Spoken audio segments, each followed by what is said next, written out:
December 5th, 1943. The Oval Office, the most important military appointment of World War II, was about to be made. And the man who wanted it most wasn't going to get it. Franklin Roosevelt sat behind his desk, a folder in front of him containing two names. George Marshall, Army Chief of Staff, sat across from him.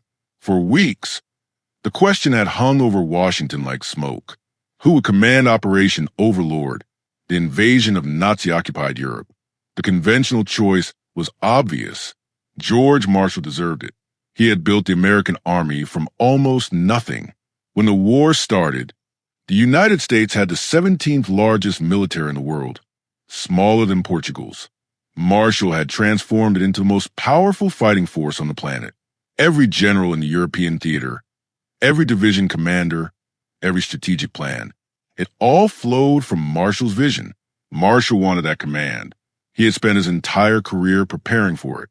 At 63 years old, this was his last chance to lead troops in combat, to prove himself not just as an administrator, but as a field commander. Everyone knew he wanted it. Roosevelt knew it. The entire War Department knew it. But Roosevelt also knew something else. He couldn't afford to lose George Marshall from Washington. The president looked at Marshall and asked a question he already knew the answer to. "George, what do you think? Who should command Overlord?" Marshall didn't hesitate. "That decision is yours, Mr. President. I'll serve wherever you think I'm most useful." Roosevelt studied the man across from him. Marshall had just done something extraordinary. He had refused to lobby for the job he desperately wanted. Any other general would have made his case, outlined his qualifications, reminded the president of his record. Marshall wouldn't do it. He believed the president should make the decision based purely on what was best for the country, not on what was best for George Marshall. Roosevelt made his decision right there. Marshall would stay in Washington. The command would go to Dwight Eisenhower. Now, folks, if you're finding this story as fascinating as I am, do me a favor and hit that subscribe button. We dig deep into these moments that changed history, the decisions that shaped our world, and I promise you, there's more where this came from. The announcement stunned the military establishment. Eisenhower, he had never commanded troops in combat, never led a division, never led a corps, never fought a single battle. 3 years earlier, he had been a lieutenant colonel stuck in a dead-end assignment. Now he was going to command the largest amphibious invasion in human history. George Patton was furious.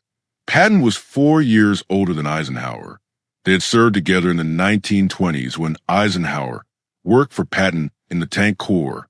Back then, Patton had been the senior officer, the innovator, the combat veteran. Eisenhower had been his subordinate, his student. Now their positions were reversed. Eisenhower would command Overlord. Patton would serve under him. The injustice of it burned in Patton's gut like acid. He had combat experience going back to 1916. He had led troops under fire in World War I. He had commanded armored divisions in North Africa and Sicily. He was the best tactical commander in the American Army, and everyone knew it. But he wasn't going to command D-Day. Eisenhower was. And the reason why it tells you everything about leadership, about warfare, about what it actually takes to win, let's go back. March 1942, 16 months before Roosevelt's decision, the War Department, Washington, D.C. Marshal's Office. Dwight Eisenhower had been in Washington for exactly 3 months. Before that, he had been Chief of Staff for 3rd Army in Texas, a planning job, not a combat command. When Pearl Harbor was attacked, Eisenhower was a 51-year-old lieutenant colonel who had never heard a shot fired in anger. But Marshall had noticed something about Eisenhower. The man could think, not just tactically, but strategically, not just about battles, but about wars. Marshall had a problem that required that kind of thinking. The Philippines were under siege. General Douglas MacArthur was trapped there with American and Filipino forces. Washington was desperate to send help, but Marshall knew the truth. The Philippines couldn't be saved. Not in 1942.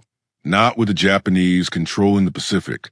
But he couldn't just abandon MacArthur without a plan.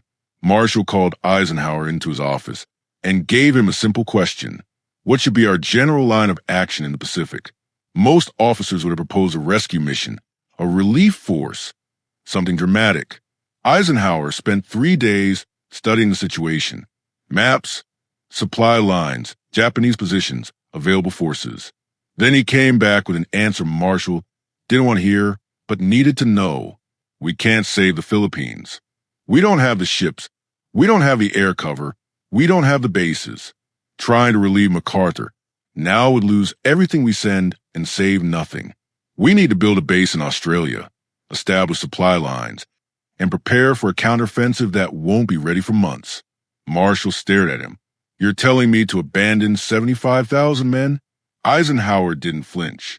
I'm telling you we can't save them now, but we can avenge them later. If we waste our strength on a failed rescue, we won't be able to do either. It was the hardest kind of honesty, the kind that ends careers. Eisenhower had just told the Army Chief of Staff that American soldiers would be left to die because saving them was impossible. But Marshall didn't end Eisenhower's career. He promoted him. Within weeks, Eisenhower was a brigadier general heading the War Plans Division. Within months, he was a major general. By June 1942, Marshall sent him to London as commanding general of the European Theater of Operations. Eisenhower had gone from lieutenant colonel to theater commander in 6 months without commanding a single unit in combat. Patton watched this meteoric rise with growing resentment. He had known Eisenhower for 20 years. They had been friends, or something like friends. Patton remembered teaching Eisenhower about tanks, about mobility, about aggressive warfare. Now Eisenhower was his boss. In November 1942, American forces launched Operation Torch, the invasion of North Africa. Eisenhower commanded the operation from Gibraltar. Patton commanded the Western Task Force, the actual troops hitting the beaches at Casablanca. The landing succeeded. Patton's forces fought their way ashore, captured the port, and secured Morocco. But the larger North African campaign became a mess. American forces met the German Afrika Korps at Kasserine Pass in Tunisia and got destroyed. Over 6,000 American casualties in a week. Entire battalions overrun. Tank units annihilated. The Americans have been outgeneraled, outfought, and humiliated. Eisenhower made changes. He relieved commanders. He reorganized units. And he gave Patton command of 2 corps, the same corps that had been mauled at Kasserine. Patton transformed 2 corps in 3 weeks. He imposed discipline, restored morale, and led them back into combat. At El Getter, Patton's forces stopped a German counterattack and held their ground. The Americans had proven they could fight. Patton was brilliant at this, taking broken units and making them deadly, taking defeated men and making them believe they could win. He was a combat commander in the purest sense. Put him in front of troops and point him at the enemy, and magnificent things happened. But Eisenhower was watching something else. He was watching how Patton dealt with allies. At a planning conference in Algiers, Patton got into a screaming match with a British general about fuel allocation. The argument got so heated that staff officers had to physically separate them. Later that day, Patton made a comment about British cowardice that reached Montgomery's headquarters by evening. Eisenhower had to spend the next week smoothing things over, apologizing, reassuring, rebuilding relationships that Patton had damaged in 30 seconds of temper. This was the part of war that Patton didn't understand and didn't care about. The politics, the diplomacy, the coalition management. But Eisenhower understood it perfectly, because Overlord wasn't going to be an American operation. It was going to be a coalition operation. American, British, and Canadian forces. American ships and British ships. American planes and British planes. 3 nations with different military traditions, different tactical doctrines, different command structures, all trying to work together under impossible pressure that required a specific kind of leadership, not the kind that inspired men to charge machine gun nests. The kind that kept allies from tearing each other apart. July 1943. Sicily, Operation Husky. The invasion of Sicily was supposed to prove the Allies could conduct large-scale amphibious operations. It was also supposed to prove that Eisenhower could manage a coalition command. Patton commanded the 7th Army. Montgomery commanded the British 8th Army. The plan was for Montgomery to drive up the eastern coast of Sicily toward Messina, while Patton protected his flank. But Montgomery's advance stalled. The Germans established defensive positions in the mountains and stopped the British cold. Patton saw an opportunity. While Montgomery was stuck, Patton could drive north, cut across the island, and take Messina himself. It would be a spectacular victory. It would also completely abandon the operational plan and leave Montgomery exposed. Patton asked Eisenhower for permission. Eisenhower faced a choice. From a purely military standpoint, Patton's plan made sense. The British advance had stalled. Why not let Patton exploit success? But from a coalition standpoint, the plan was a disaster. If Patton raced for Messina while Montgomery was stuck in the mountains, it would look like the Americans were showboating while the British did the hard fighting. It would destroy the Allied partnership. Eisenhower approved a modified version of Patton's plan. Patton could advance, but he had to coordinate with Montgomery. He couldn't just abandon the original strategy. Patton ignored the coordination requirement. He raced for Messina. His forces drove through light resistance and reached the city on August 17th. Patton arrived in Messina ahead of Montgomery and sent Eisenhower a triumphant message. This is to inform you that the 7th Army entered Messina at 1,000 hours this date.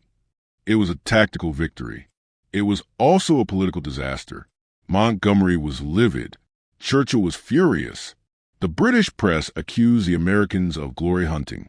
Eisenhower spent weeks repairing the damage. Then came the slapping incidents.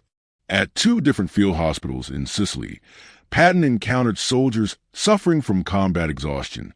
Patton didn't believe in combat exhaustion. He believed in courage and cowardice. He slapped both soldiers and called them cowards. One soldier was running a fever of 102 degrees. Didn't matter to Patton. The incidents became public. Eisenhower was forced to reprimand Patton and order him to apologize. Patton gave the apologies, but he didn't mean them. He still believed those soldiers were cowards. Now, folks, I want you to think about what Marshall was seeing from Washington. He was seeing reports from North Africa and Sicily. Combat reports showed Patton was the most effective tactical commander in the theater. But the political reports showed something else. Patton was a coalition liability. He couldn't work with allies. He couldn't control his temper.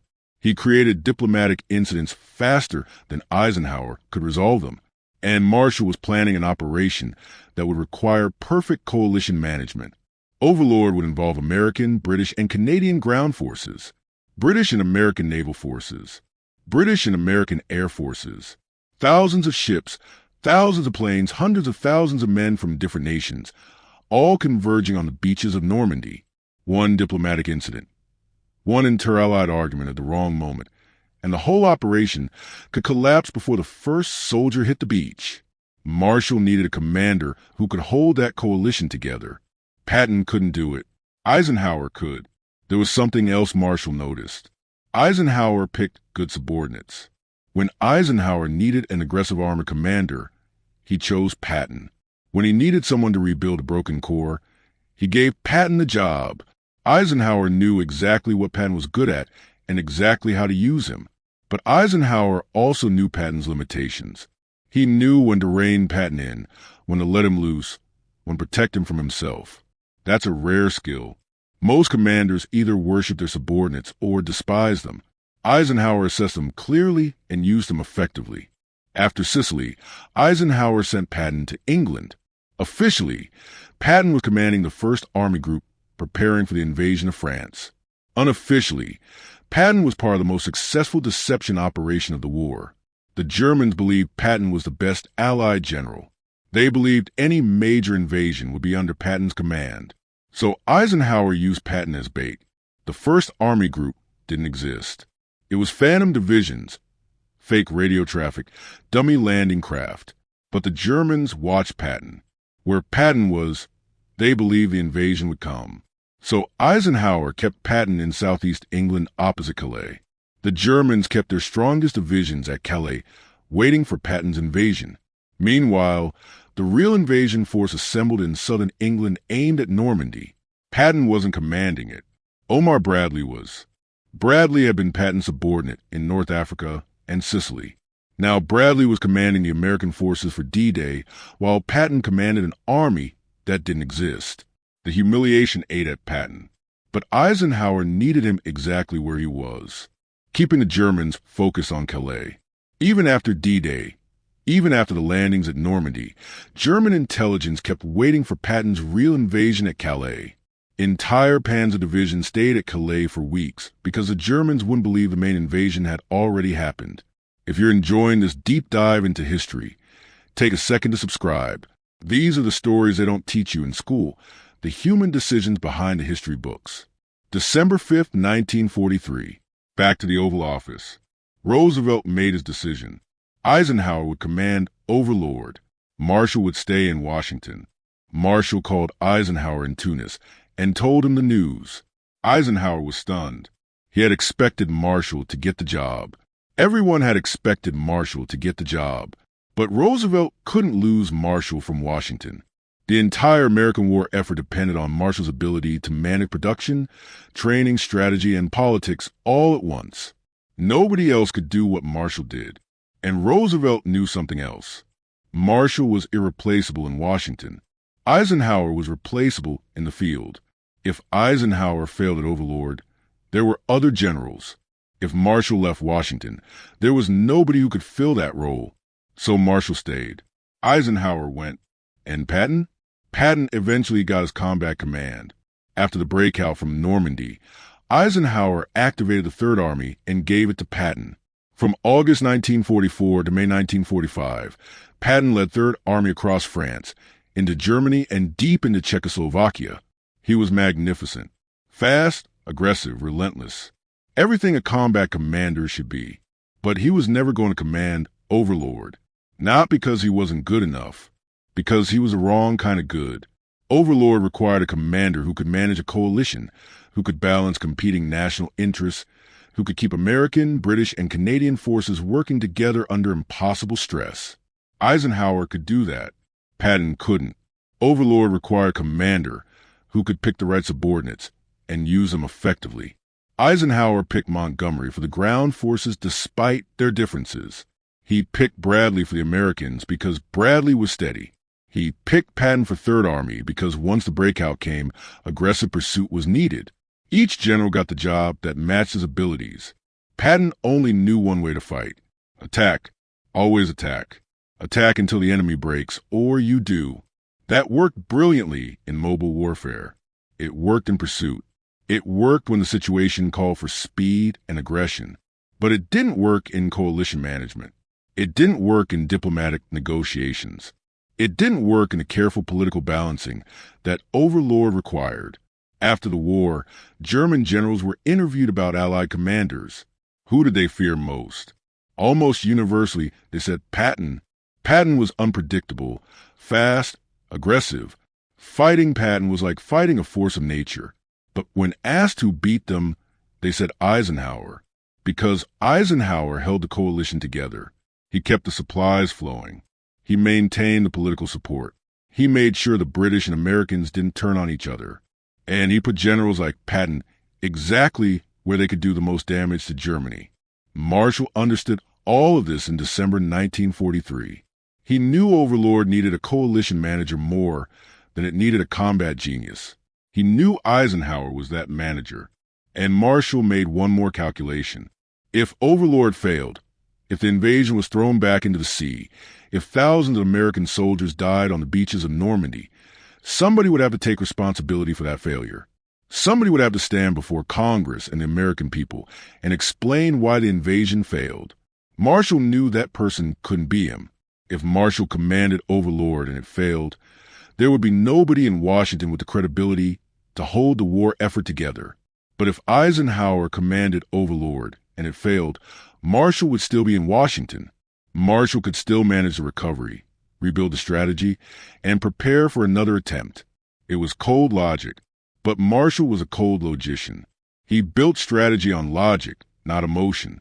Eisenhower gave the coalition the best chance to succeed. And if success failed, Marshall's position in Washington gave America the best chance to recover. On June 6, 1944, Operation Overlord began. 156,000 Allied troops landed on 5 beaches in Normandy. The invasion succeeded. The Atlantic Wall was breached. Within weeks, over 1 million Allied soldiers were in France.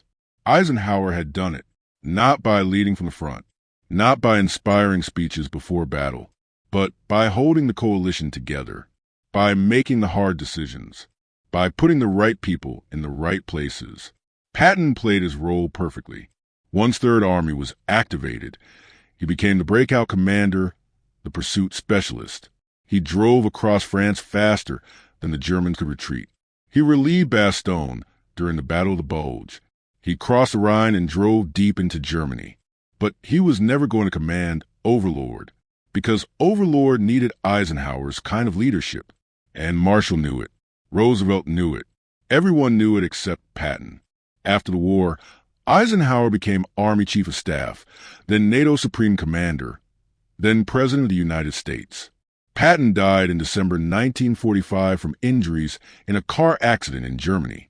He never got over being passed over for Overlord, but history proved Marshall right. Overlord needed a coalition manager.